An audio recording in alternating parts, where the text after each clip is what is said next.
Once upon a time, there was a warrior of a Mongol tribe. He was famous for his braveness and his martial arts. Every kid, woman, and man of his tribe looked up to him as their protector. But the warrior hated weakness. He always said to his followers, "Make yourself strong, because if you are weak, you do not deserve to live in this cruel environment." The tribe people respected him, but also afraid of him. Someday, a wandering monk entered the tribe. He was a good medical practitioner. He healed a lot of tribe people, so the people invited him to stay in their tribe. Learning that there would be wars between the nearby tribes every year, the monk decided to stay. But the brave warrior doesn't like the monk, because the monk always taught the people of his tribe to be caring and put down the violence. He thought the monk was making his tribe weak. Several months later, there was a war erupted between the warrior's tribe and a nearby tribe. The scene was brutal. The monk could not save all of the wounded. He was so sad, so he went to the warrior and said to him, "I can stop the war, just stop your attack, and let me go to the other tribe and talk to them." The warrior laughed out loud and mocked the monk. "Monk, if you want to get yourself killed, be my guest. Just stop the attack and give me 10 days. If I am killed, you can continue your war." The monk replied. The warrior didn't believe the monk could stop the war by talking, but he thought this might be a good chance to get rid of the monk and his influences in his tribe, so he agreed. The monk went to the nearby tribe on foot alone. 10 days later, instead of getting the monk's body, the nearby tribe retrieved their troops. And the monk came back alive.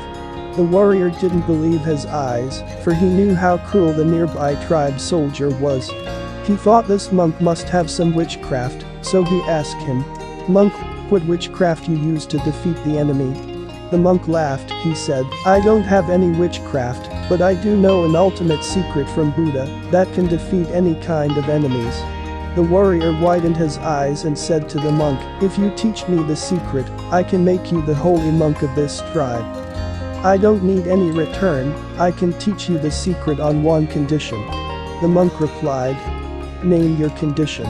The warrior replied, "You have to follow me like a servant for 1 year. During this 1 year, you will do whatever I ask you to do, no questions asked. And after 1 year I will teach you the ultimate secret I learned from Buddha.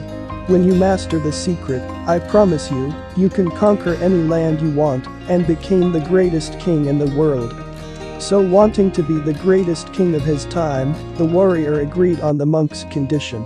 During the 1 year time, the warrior worked as a servant to the monk. He treated countless sick, wounded, and helpless people of his tribe with the monk. He started to aware the suffering of his people could not be solved by violence or power. 1 year later, the warrior was transformed to a caring soul.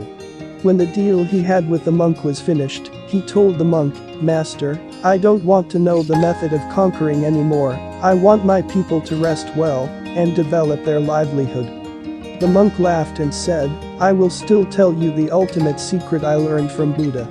That is, if you become a being of kindness, compassion, joy, and equanimity, anything you want to achieve you can get it.